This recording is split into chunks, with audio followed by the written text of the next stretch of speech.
pledge allegiance to the flag of the United States of America and to the republic for which it stands, one nation, under God, indivisible, with liberty and justice for all.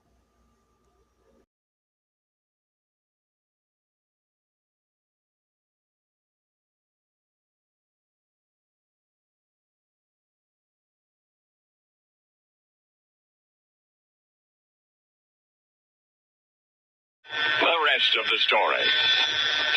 In the firmament of every age shines a star by which society steers. And so it was more than 100 years before Emily Post was born, for a book of manners and etiquette in 1747 was entitled Rules of Civility and Decent Behavior in Company and in Conversation, 110 Rules. And how remarkably they encompassed the situations of 18th century life. Every action done in company ought to be done with some sign of respect to those that are present. That's the first rule. And throughout, one envisions not a world of created impressions, but rather a time of concern for the sensibilities of others. Quote, sleep not when others speak. Sit not when others stand. Speak not when you should hold your peace.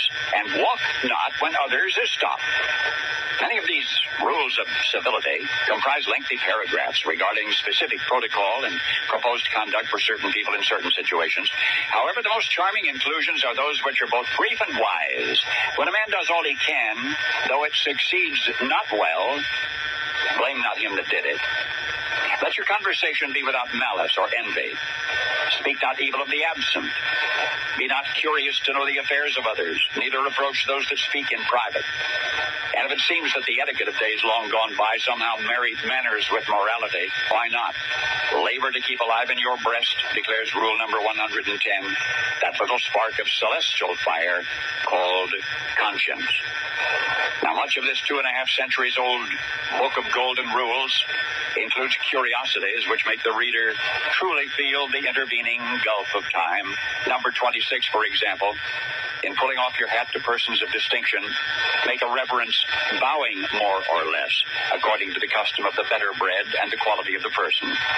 And here's number 95. Put not your meat in your mouth with your knife in your hand. Neither spit forth the stones of any fruit pie upon a dish. And don't cast anything under the table. And so it was that once upon a time, in a land both terribly primitive and remarkably civilized, an anachronistic world that is gone forever. And yet, I understand these rules of civility are being republished right now. Partly as an historical document, partly because, despite the hardships of 2.5 centuries, the people of those days had something worth having in any generation, especially this one. Something soft, beguiling, and kind. For the author of the Rules of Civility has served this planet as a shining example to posterity. And now you can see that from the very beginning, he was the right man for the job. He was the leader of a brave new land. George Washington. The George Washington? That's right. The man who first taught us our manners. In a book entitled The Rules of Civility and Decent Behavior, which he wrote in 1747 at the age of 15. Now you know the rest of the story. Now, the rest of the story. It was a brisk autumn morning 4 days past Thanksgiving when there came a knock at the door of the Bacon residence on Monroe Street. Judge Bacon answered the door. The caller was a good-looking young man named George, and the judge's sudden imposing appearance before him momentarily took George's breath away. Not only was the latter physically impressive, monolithic, square-jawed, stern-faced, but he was also Monroe, Michigan's leading citizen, town founder, territorial legislator, director of the First Michigan Railroad, and president of the Monroe Bank. And something else, his 20-year-old daughter was the prettiest girl in the county. That, in fact, is what George was doing on Judge Bacon's front doorstep. "I've come to see Livy," he stammered. Livy had a great many gentlemen admirers, the judge explained, his patience wearing thinner by the syllable. His daughter's vulnerability to their guile greatly concerned him, and still, he would see if Livy was accepting callers. Indeed, she was, and this caller in particular. She'd met George just 4 days previous at a Thanksgiving open house party. Though neither dared speak it, both had fallen instantly in love. What Libby's father had told George was entirely true. His daughter had more suitors than one girl could possibly handle. Yet, as far as the judge was concerned, there was a safety of sort in numbers. The trouble started as they withdrew from the contest one at a time in acknowledgement of George's desperate sincerity. Soon there was only one gentleman admirer on the Bacon doorstep. The judge had been annoyed. Now he was panicked. "I don't want that hellion in my house," he declared to Libby. "I forbid you to invite him here. I forbid you to have anything more to do with him." And the judge added, "He will come to nothing but trouble." Libby burst into tears. She could only promise not to insult her father with George's presence. She would not promise to stop communicating with him, or even to stop seeing him.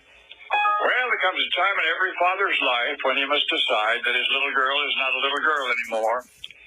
And that day, Judge Bacon came to that conclusion. But for quite some time, he kept it to himself.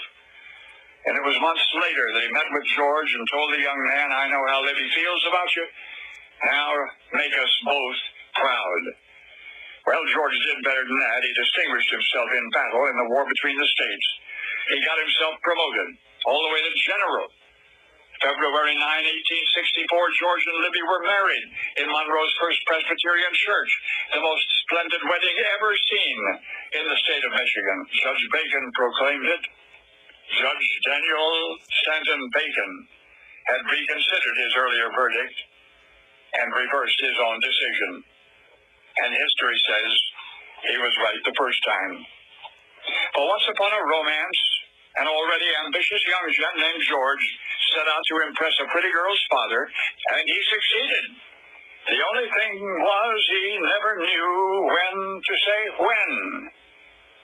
Because you and history remember Libby's persistent young suitor, so desperately in search of prestige, as General George Armstrong Custer. Only now you know the rest of the story.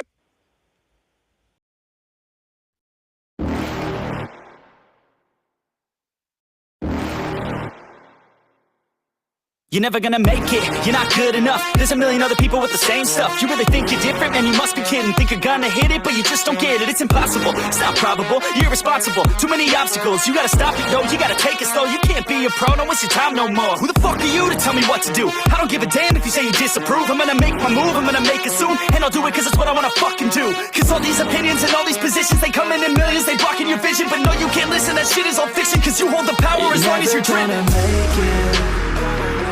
There's no way that you make it. And maybe you could fake it, but you're never gonna make it. Aren't you just gonna take that? Make them take it all back. Don't tell me you believe that. Aren't you just gonna take that? Or will you fucking fight back?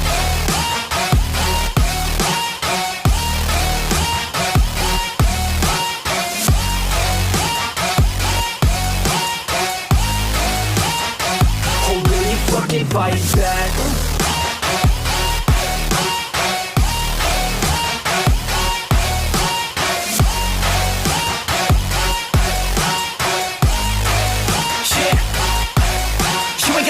You ain't never ever gonna break it. You can never beat them and they're better than you face it. Thinking that they give a damn, you're not thinking straight, kid. No, they don't give a damn, you got what I'm saying? I'm not fucking playing, I'll give it to you straight, man. There's too many others and you're not that great, man. Stop what you're saying, stop what you're making. Everybody here knows that you just faking. Nah, I don't wanna hear it anymore, I don't wanna hear it anymore. All these fucking thoughts, they are not what I need anymore. I'm about to shut the motherfucking door on all you poor ass haters with your heads in the clouds, talking out loud so proud. You better shut your goddamn mouth before I do more speak out. It's about to head south. Never gonna make it. There's no way that you make it. And maybe you could fake it, but you're never gonna make it. Aren't you just gonna take that? Make them take it all back. Don't tell me you believe that. Aren't you just gonna take that? Or will you fucking fight back?